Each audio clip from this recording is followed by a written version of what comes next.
provincia de Pichincha, a quien en primer lugar, Virgilio, muy buenas noches, le agradecemos por habernos aceptado esta invitación a dialogar esta noche. Muy buenas noches, Virgilio, ¿cómo ha pasado?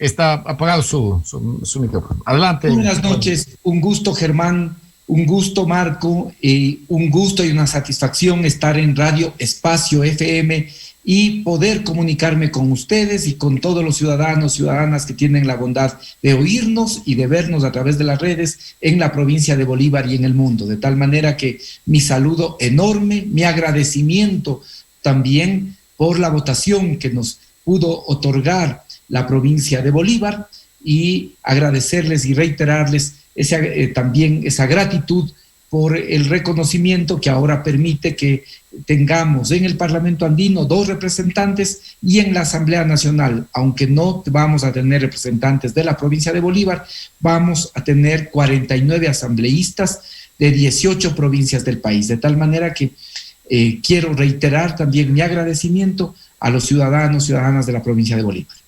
Muy bien, Virgilio, bueno, el agradecimiento como siempre por atender a medios de comunicación de provincia, ¿no? Nuestra radio es una radio ciertamente que emite su señal desde la provincia desde la provincia de Bolívar, pero tenemos una cobertura regional para toda la costa ecuatoriana y es necesario que también el mensaje de ustedes, el mensaje llegue a otros sectores donde los medios corporativistas no llegan o tienen esas hegemonías.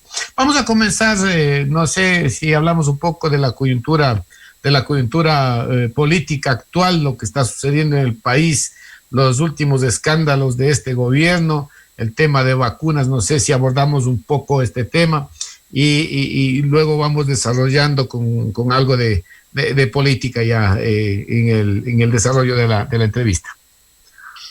Mire, lo que pasa en el país es ya realmente no solo preocupante, ya es calamitoso, es vergonzoso lo que pasa en el país. Fíjese, lo de las vacunas con las que han llegado el día de hoy, se tiene un poco más de 70,000 vacunas.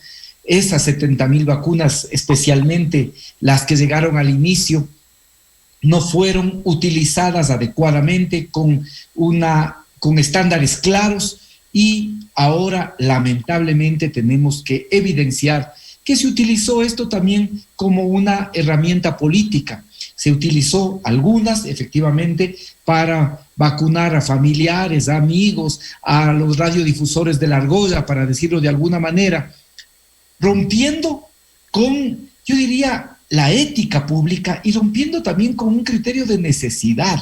Cuando el país demanda que los primeros en ser inmunizados sean los médicos, y no solo los médicos, enfermeras, así, auxiliares de enfermería, pero también la gente que trabaja en los servicios generales, en los hospitales, pues el sencillo hombre, la sencilla mujer que entra a una terapia intensiva, que entra a una sala donde están pacientes COVID a sacar la basura, ¿puede o no infectarse? Desde luego que puede infectarse. Por lo tanto, esto debió haber sido la prioridad. El día de hoy, con las que han llegado el día de hoy, aproximadamente 30,000 vacunas, ya son, creo que 71,000 las que existen en el país, pero cómo se ha utilizado las vacunas deja mucho que desear, y da cuenta del país que es hoy el Ecuador, un país para privilegiados y un país además que también crea privilegios para ciertos sectores políticos que trabajan de manera directa con el gobierno. Es realmente lamentable lo que vivimos. Fíjese usted, además un ministro que se fue a Miami antes de que le hayan aceptado la renuncia. Imagínese usted, presentó el viernes la renuncia, el sábado ya se fue a Miami, ya está en Miami.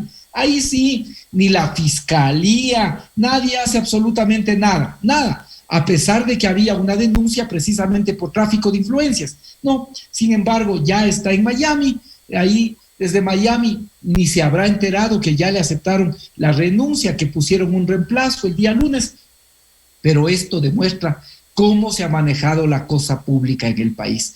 Esto demuestra cómo se manejan los asuntos de interés público, básicamente buscando beneficiar a los amigos, a las élites, a la argolla, a quienes están de manera cercana con el gobierno, pero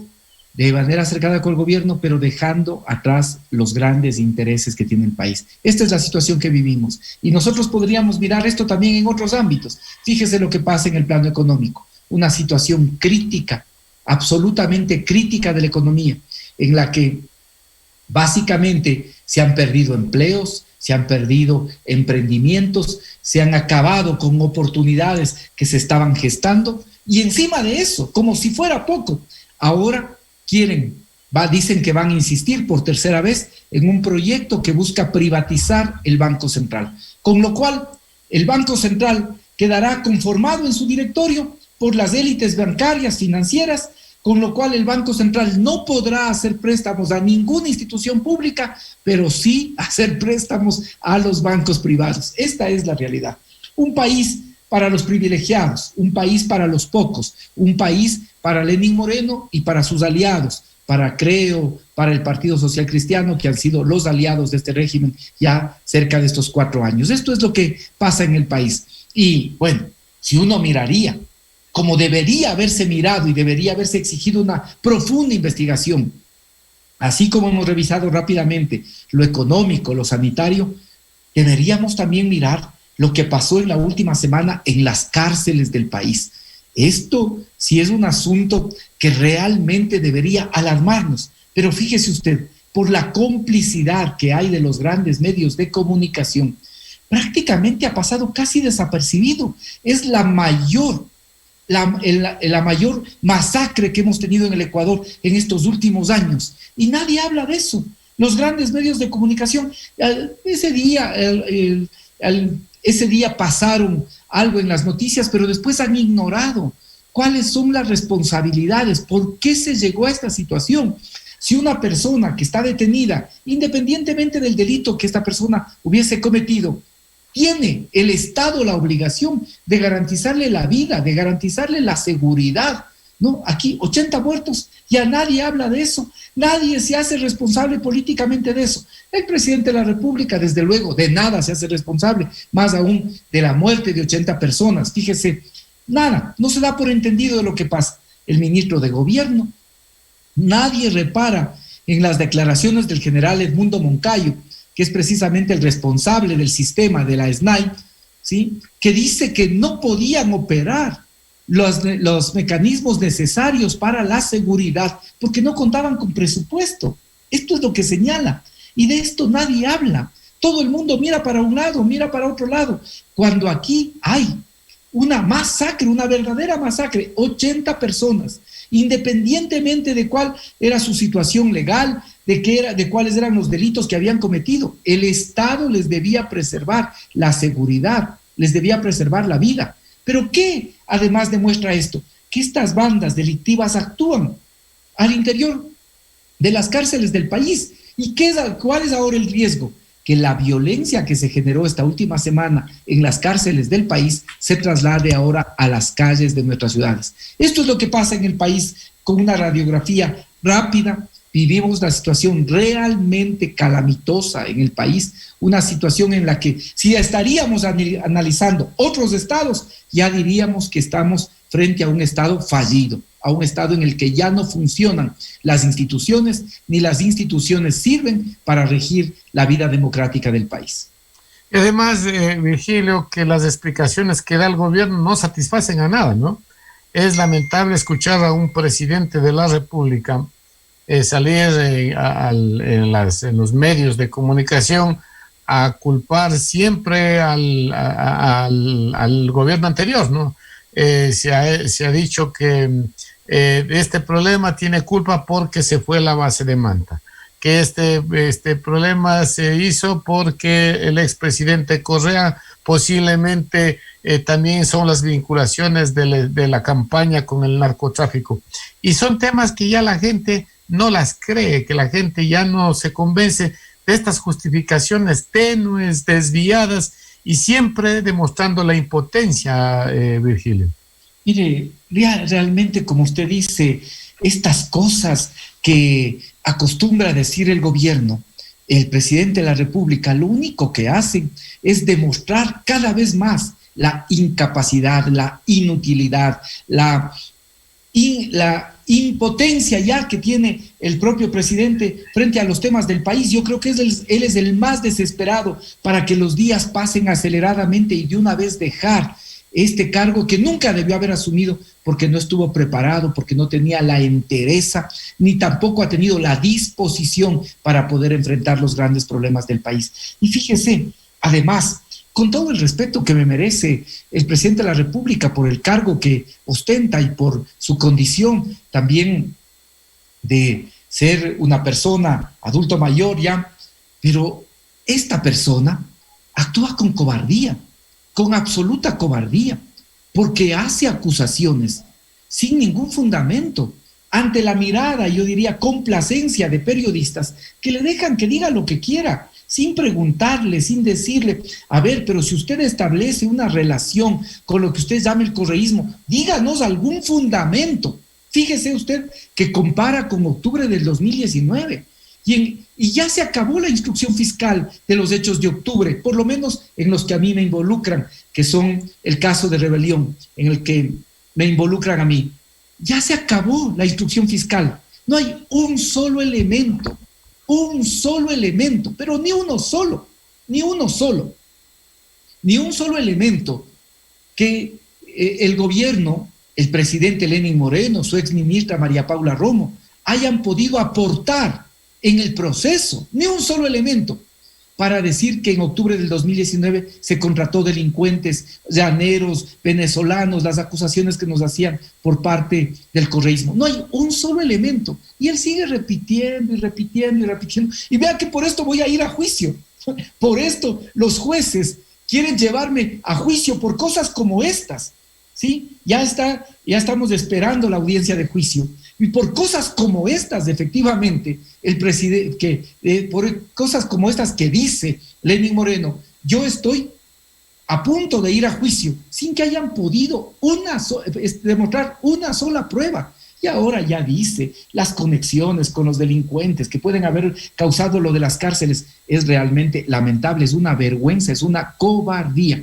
Con todo el respeto que me merece por ser presidente formalmente, aunque no ejerza su cargo, yo le digo al presidente de la República que es un cobarde, porque se aprovecha de su alto cargo para poder hacer acusaciones sin ningún fundamento. Lamentablemente esto está viviendo el país, bueno, y eso es lo que ha llevado a que el presidente actual termine, cuando ya termine, porque de aquí a mayo va a terminar con una aceptación mucho más baja de la que hoy tiene, que creo que hoy bordea el 4%. Virgilio, vamos avanzando hacia adelante, vamos avanzando a ver, a que sepa la ciudadanía, la población, cómo es que en el caso de que el candidato Arauz gane las elecciones, cómo es que se va a solucionar el problema de la población, un problema acuciante, un problema grave de desempleo, un problema de falta de políticas de salud, de políticas carcelarias, de presupuesto para pagar prefecturas, municipios, proveedores, y donde de a poco se ve que esta pandemia del coronavirus lo único que hizo es agravar todas las condiciones que ya venían a menos, con los discursos de reducir el tamaño del Estado, botando al desempleo a miles y miles de personas. La población quiere saber, estimado parlamentario andino, le pusimos en el promo ex asambleísta, pero también hoy es parlamentario andino electo. ¿Cómo es que el gobierno de Arauz solucionará estos problemas? Y en la campaña mucho se ha cuestionado, mucho se ha hablado sobre los $1,000 al millón de familias que van a recibir un bono por una única vez para solucionar el problema. ¿Y cuál es la intención de la entrega de estos $1,000 a las madres de familia, al millón de madres de familia en el país? Vamos un poco desarrollando las soluciones. Lo que el país hoy busca en el nuevo gobierno es cómo le van a solucionar su problema de trabajo, su problema de salud, su problema de vida, de supervivencia. Mire, ¿cuál es el principal problema del país? Como usted bien ha dicho, el principal problema del país es el tema económico, la necesidad de la reactivación productiva y con la reactivación productiva, la generación de empleo. Ese es el principal problema del país. ¿En qué consiste esta propuesta? Que también ha sido satanizada por los grandes medios de comunicación, como es la entrega de $1,000 a 1 millón de familias. ¿Sabe cuál es el objetivo mayor? No solo atender a ese millón de familias, de madres, que evidentemente fueron las más afectadas en la pandemia. Este es evidentemente un objetivo social. Pero más allá de eso, ¿de qué se trata esta propuesta? De inyectar $1,000 millones en la economía para que el conjunto de la economía se dinamice y eso nos permita que también se vaya generando una dinámica en la economía. Esto es el verdadero propósito, porque ¿qué es lo que va a pasar con esos $1,000 que van a recibir 1 millón de madres? ¿Qué van a hacer esas madres? Van a comprar seguramente la computadora para que sus hijos puedan seguir adecuadamente las clases, porque no se trata que solo existe una computadora, pues en las familias hay 2, 3 hijos. ¿Qué es lo que pasa ahí si hay una sola computadora? Evidentemente los otros se ven afectados. Por lo tanto, esos $1,000 emplearán las madres para comprar la computadora, para comprar la tablet, para seguramente poder acceder al internet, para poder comprar los zapatos que durante este tiempo que fueron despedidos, que no ha habido ingresos, no han podido hacer, para poder comprar medicinas. Y con eso, ¿qué va a pasar? Que ese dinero va a empezar a circular en la economía, pues, y con seguridad también avanzará para poder hacer las compras en el mercado, de vez en cuando comerse un pincho, comerse un seco de chivo, comerse un caldito de patas. Todo eso va a significar que esos $1,000 millones se puedan girar en la economía, generando precisamente un efecto beneficioso para todo el país. Fíjese usted, la doble moral que existe de parte de los grandes medios de comunicación. Cuando hace un año, en plena pandemia, porque estábamos en plena pandemia, no solo se pagó lo que se debía de la deuda, se anticiparon los pagos de la deuda externa, sacaron más de 2,000 millones de la economía. ¿Quién dijo nada ahí? ¿Quién se escandalizó? ¿Por qué? Porque básicamente se estaba pagando no solo a la deuda externa, muchos de esos papeles de la deuda son acreedores nacionales, son gente de aquí, de este país, que tiene esos papeles en su propiedad y se beneficia pues cuando el Ecuador paga o anticipa el pago. Fíjese, 2,000 millones se fueron de la economía, ahí nadie dijo nada. En cambio ahora, cuando hay el ofrecimiento serio de poder establecer una compensación con las familias que fueron más afectadas, ahí sí se genera toda esta, yo diría, campaña intencionada de desprestigiar. Y le vuelvo a decir, de esto no solo son beneficiarias el millón de madres de familia que pueden recibir estos recursos, de esto se va a beneficiar todo el país, porque ayuda a que la economía pueda dinamizarse, porque son 1,000 millones que se invierten en la economía del país. Pero no es la única propuesta, indudablemente, que realiza Andrés Arauz. Ha planteado, por ejemplo, el copago con todas las microempresas que generen contratación de trabajo, sobre todo a los jóvenes, que la empresa se haga cargo de pagar la mitad del sueldo y la seguridad social, y la otra mitad cubre el Estado. ¿Para qué? Para que efectivamente vuelva a redinamizarse la economía y además pueda haber trabajo para los jóvenes. Ha señalado también que para reactivar la producción habrá que trabajar con los gobiernos autónomos descentralizados, trasladando recursos a estos gobiernos autónomos descentralizados para que estos gobiernos puedan realizar las obras de infraestructura necesarias, pero con eso se genera el empleo. De igual forma, planes concretos para poder rebajar las tasas de interés y que eso ayude, por ejemplo, a incentivar la producción en el agro. Por eso es que ahora presentan, por ejemplo, ese proyecto de ley que llaman de defensa de la dolarización, cuando realmente es de defensa de los intereses de la banca. Fíjese que en este proyecto hay algo tan absurdo como que el Banco Central no les puede prestar dinero a las instituciones públicas, pero sí a la banca. Cuando la banca esté en emergencia, cuando la banca necesita, sí le puede prestar el Banco Central plata a la banca. Vea usted, qué bonita la cosa. Y además ellos van a poner al directorio que por 6 años va a permanecer ahí, incluso mucho más de lo que permanece un gobierno democráticamente electo. Ya es toda un cinismo absoluto, ¿no? Entonces, le digo, frente a estas propuestas de los sectores de la banca y de este gobierno, porque son lo mismo.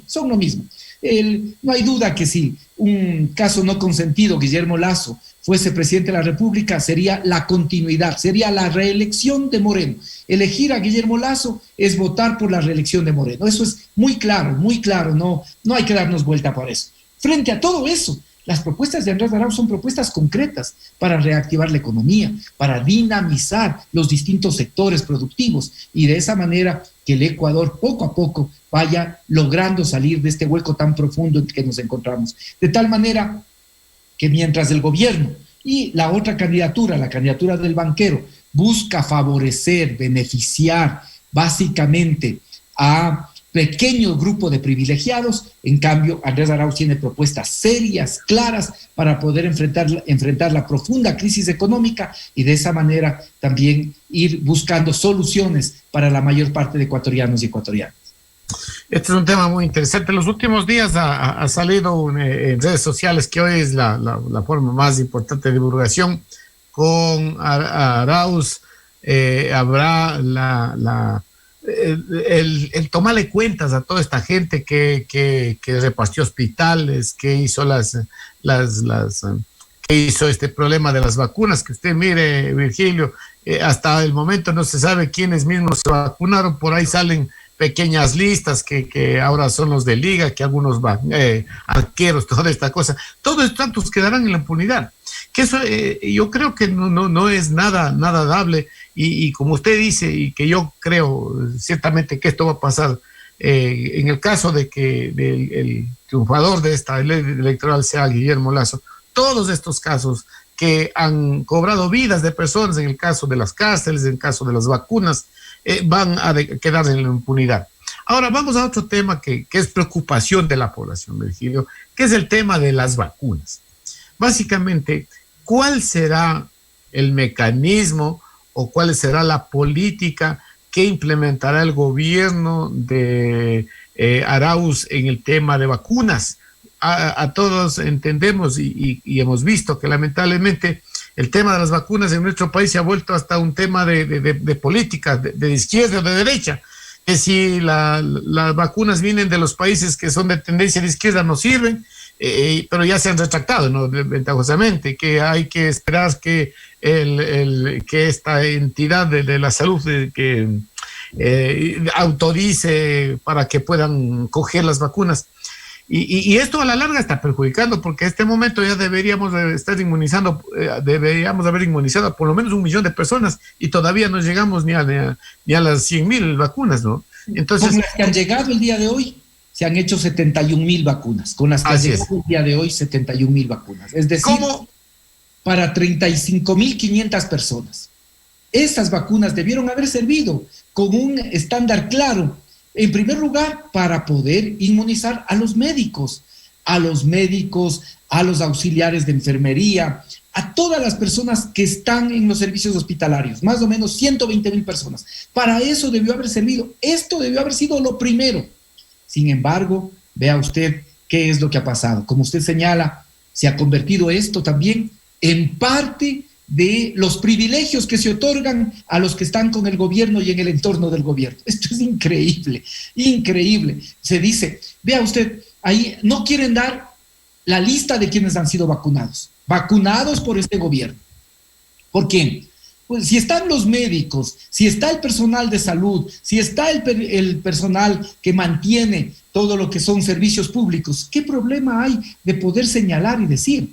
¿Qué es lo que pasa? Que se utilizó las vacunas para de esa manera poder inmunizar a los amigos, a los familiares, a los periodistas que comen en la mesa del gobierno, para poder de esa manera también comprar su silencio y su complicidad con todo lo que hacen en este país. Es vergonzoso. Lo de las vacunas ya es el colmo de la vergüenza, pero el colmo de la vergüenza.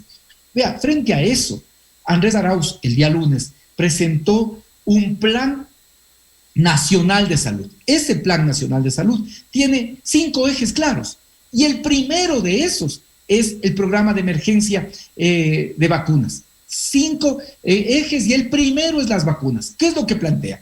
Que la gente, los ciudadanos habrá un plan de 2,5 millones de vacunas mensuales hasta lograr inmunizar, ojalá en este mismo año, a toda la población ecuatoriana. 2,5 millones. Y además, utilizando la tecnología, amparándose también en la tecnología, los ecuatorianos podrán saber cuándo es que efectivamente les corresponde o nos corresponde vacunarnos. Entonces, esto es hablar con seriedad, ¿sí? Un plan nacional de salud que empieza. Lo primero son vacunas.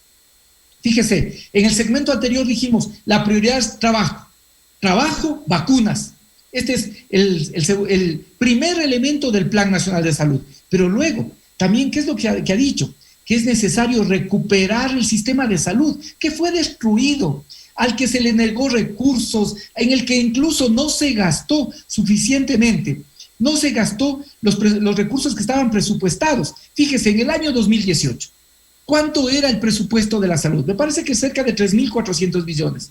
Mi amigo, no se gastaron todos los recursos que estaban presupuestados y solo se consumió 2.846 millones, como si no hubiese necesidades en el país.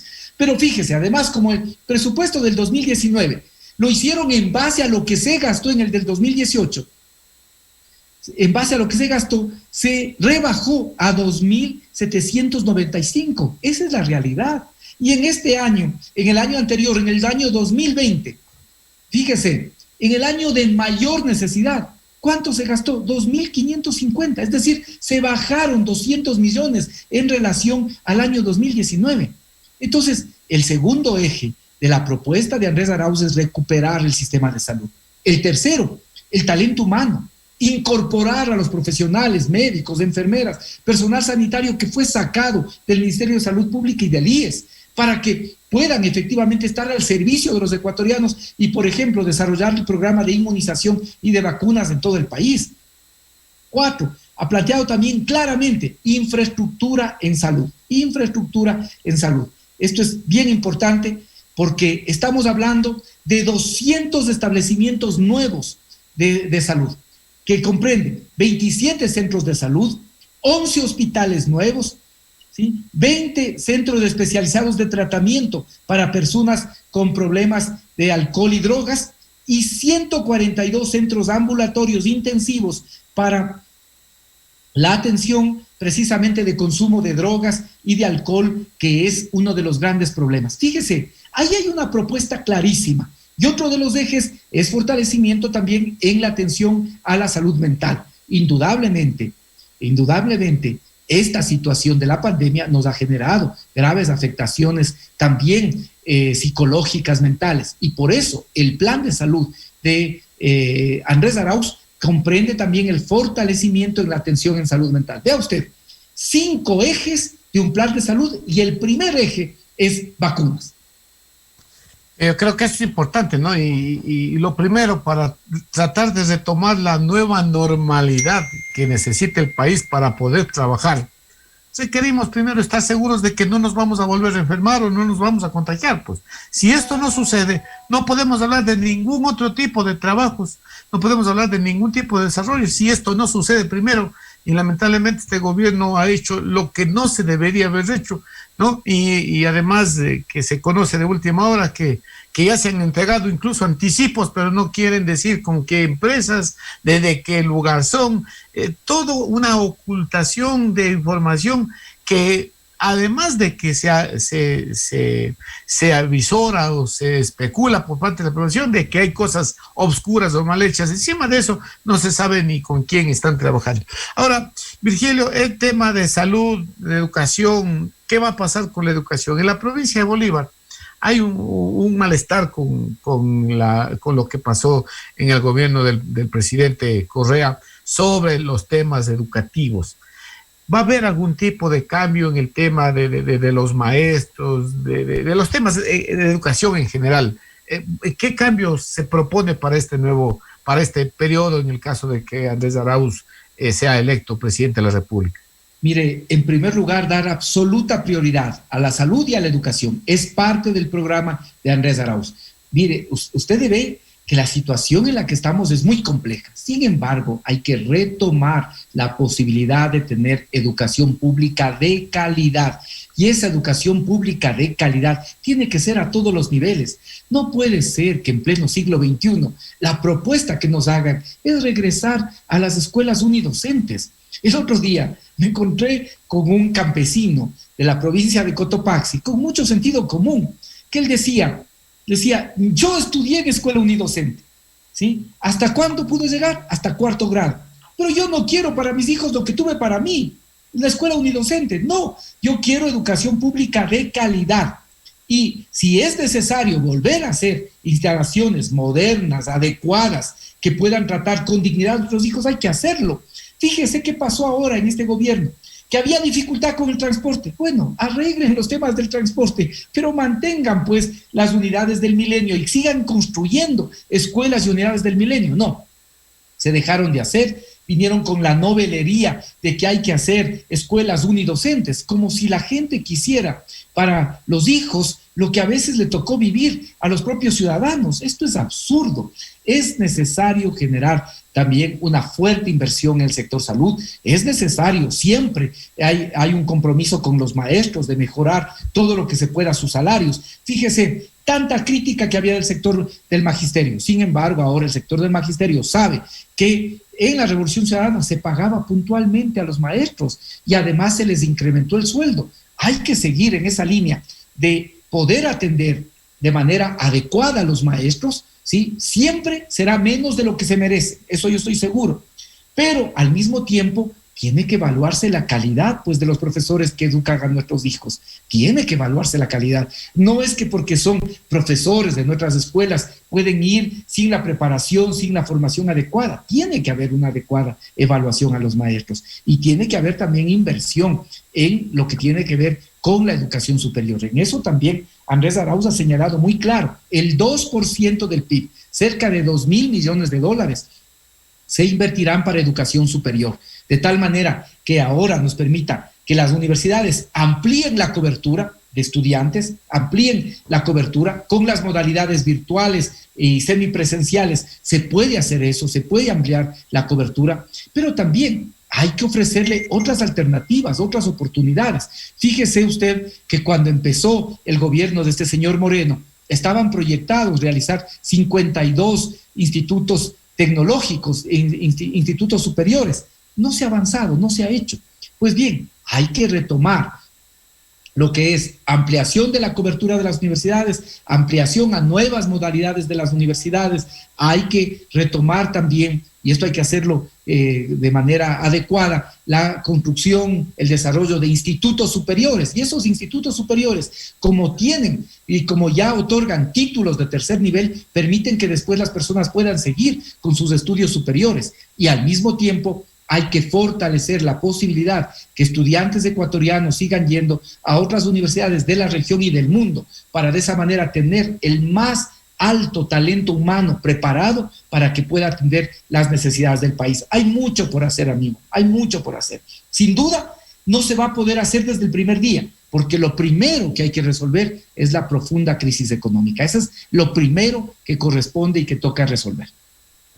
Ahora, Virgilio, hay un tema que es de debate nacional, ¿no? La prensa corporativista que está relacionado siempre con el poder ha posesionado sí, la Revolución Ciudadana ha hecho muchas obras, ha hecho carreteras, ha hecho unidades del milenio, ha hecho puentes, ha hecho hidroeléctricas, pero se han robado la plata.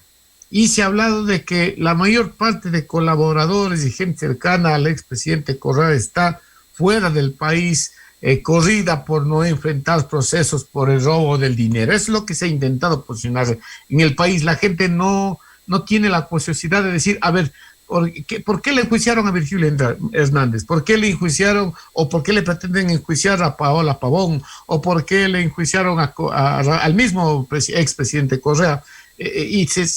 Toda esta cantidad de juicios y procesos que se ha abierto en contra de los más cercanos colaboradores del expresidente Correa, que ciertamente no son por lo que intentan posicionar la prensa ecuatoriana corporativista. ¿Cuál es la verdad de estos temas, de la cantidad de juicios, el juicio que se puso a Ricardo Patiño, bueno, tantas cosas que simplemente están fugados o están detenidos? Y todo es por corrupción, porque claro, hicieron muchas cosas, porque es evidente que en el gobierno del economista Correa se cambió la patria, cambió para bien y en mucho, pero dice, sí hicieron bastante, pero se robaron la plata. ¿Cuál es la verdad de este tema, Virgilio? Mire, estimado Germán, yo creo que ahora ya los ecuatorianos pueden ver que cuando este gobierno hablaba de corrupción, lo hacía mirándose al espejo. Fíjese usted lo que hicieron en estos años, que para poder tener mayoría, entregaron las instituciones públicas, entregaron un hospital que nunca se llegó a construir para que sea la caja chica con la que se compraba asambleístas, para aprobar determinadas leyes o para que no pasen los juicios políticos. Vea lo que hicieron con los carnets de discapacidad. Es que ya es vergonzoso. O lo que ahora, con todo el tema de las vacunas, todo eso demuestra lo que es del gobierno. Se han llenado la boca, efectivamente desprestigiando, señalando que había sobreprecios, cuando después no han podido demostrar esas acusaciones. Pero obviamente vivimos un sistema perverso. Los medios de comunicación primero sentencian antes que se realice el proceso de investigación. Y esto es absolutamente pernicioso porque han ido generando esta sensación en la ciudadanía de que efectivamente existieron actos de corrupción. Yo le digo, todo acto de corrupción tiene que ser sancionado, tiene que ser castigado. El responsable tiene que recibir su merecido de acuerdo a lo que dice la Constitución y la ley. Eso es muy claro. Pero para que eso suceda, tiene que haber debido proceso, tiene que haber seriedad en los procesos judiciales y no alimentarse desde estos grandes medios de comunicación que primero sentencian antes que se investigue. Y luego, jueces de gelatina lo que hacen es básicamente someterse a los caprichos del poder político. Eso es básicamente lo que hemos tenido que vivir y lo que nos ha pasado. Y como usted dice, además se generaliza. ¿Por qué está fuera Ricardo Patiño? Porque hizo un discurso en una convención nuestra de la Revolución Ciudadana en la que llamaba a la resistencia frente a un gobierno como este que tenemos. Y por ese discurso que era interno y que llamaba a la resistencia pacífica, y lo dice así, a la resistencia pacífica, sin embargo, quisieron encarcelarle por haber dado un discurso diciendo que estaba llamando a la confrontación entre ecuatorianos. Por eso está fuera Ricardo Patiño, porque tiene orden de prisión por un discurso. Ahí nos escandalizan los grandes medios de comunicación. Por un discurso tiene orden de prisión. O el caso de Paola Pavón y el mío, que nosotros nos acusan, vea usted, sería el único caso en el mundo en que un delito de rebelión se hace con 3 personas. Un delito de rebelión, tiene que haber los rebeldes, pues. Tiene que haber los rebeldes que amenazaron la estabilidad de la República, que amenazaron la estabilidad del gobierno, que amenazaron la estabilidad de la Constitución. ¿Cómo? 3 personas que no tienen vínculo con las Fuerzas Armadas, con la policía, que no tenían vínculo con los movimientos que eran los principales actores de la protesta, ahora pueden ser los responsables de una supuesta rebelión. Todo es persecución. Todo es esta bárbara persecución que hemos vivido. Ya, yo lo único que le digo es que esto ventajosamente ya se va acabando, ya se acaba. Y que se vayan con su odio, que se vayan con sus venganzas, que se vayan con sus mentiras. Yo le hago un reto público al presidente de la República. De la República. Si le demuestra al país que en los hechos de octubre nosotros contratamos una sola persona para generar el caos, para generar la violencia en el país, yo me comprometo a no mantener la defensa con un abogado privado, con mi abogado defensor. Yo dejo de lado mi abogado defensor privado. Obviamente el Estado tiene la obligación de asignarme para garantizar el debido proceso un defensor público, pero no es lo mismo, ¿sí? Yo me comprometo, yo dejaré de lado mi defensa privada, pero asimismo, si efectivamente no puede demostrar lo que ha dicho, asimismo debería retractarse, pedirnos disculpas y al mismo tiempo quedaría evidenciado que los jueces y lamentablemente la fiscalía hicieron caso a mentiras básicamente para perseguir a quienes hemos sido opositores políticos. Ahí está. Le planteo ese reto público al presidente de la República para que no siga mintiendo, para que no siga dañando la honra de personas, para que no siga generando infamias y una persecución que hasta el último día va a continuar. En estos mismos días ya están buscando reactivarnos nuestra audiencia de juicio. Evidentemente tendremos que enfrentar eso. Y lo único que esperamos es que se actúe con la base de la Constitución y la ley, y no por consignas políticas o mediáticas de quienes lo único que hemos hecho es defender los intereses del país, los intereses del pueblo, diciéndole siempre la verdad al pueblo ecuatoriano y señalándole todos los errores a este gobierno que nos ha llevado a esta situación de postración política en la que se encuentra el país.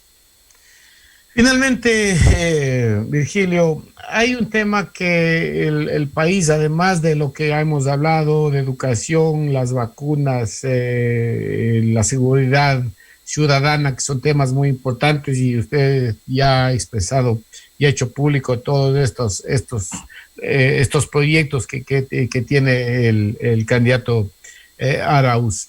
Otro tema que finalmente, para concluir la entrevista, que quiero yo y que la gente escuche preguntarle, Virgilio, el tema de qué va a pasar cuando Arauz esté en el gobierno con todos estos casos de corrupción que ha habido en este gobierno, el gobierno de Lenín Moreno. Va a haber este desquite, esta bronca, ¿cómo va a actuar el gobierno y la gente que está en el círculo cercano de la gente que apoya a Arauz en su campaña? El país no está para odios, el país no está para venganzas, el país no está para vendetas, no. Evidentemente, los órganos de justicia, la Asamblea Nacional tendrán que llevar adelante sus procesos de fiscalización, pero eso tiene que hacerse respetando el debido proceso. Y si esos funcionarios actuaron al margen de la Constitución y la ley, tendrán que responder como todos y cada uno de los ecuatorianos. Pero el país no está para odios, para venganzas. El país no está para seguir en estas confrontaciones inútiles entre correístas y anticorreístas. No, el país no quiere eso. Tenemos tan graves problemas tan complejos, que en este momento requerimos una gran unidad nacional, mi estimado Germán.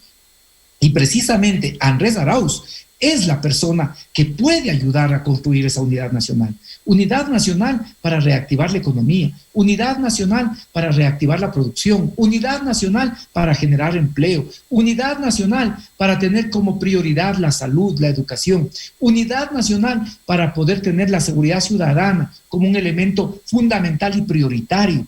Esto es lo que quiere el país. El país está cansado de estas disputas, de estos odios, de estas venganzas que tanto daño nos han hecho y que tanto nos han costado al país. No, el Ecuador no quiere eso. El Ecuador quiere que podamos pensar en el futuro, volver a levantar, volver a encaminar este país, pero en paz. Esto es lo que quiere el Ecuador. En la campaña, un sencillo pescador de Santa Elena me puso una metáfora que yo la he utilizado durante todo el tiempo. Él me dijo que hay que volver a encaminar el país.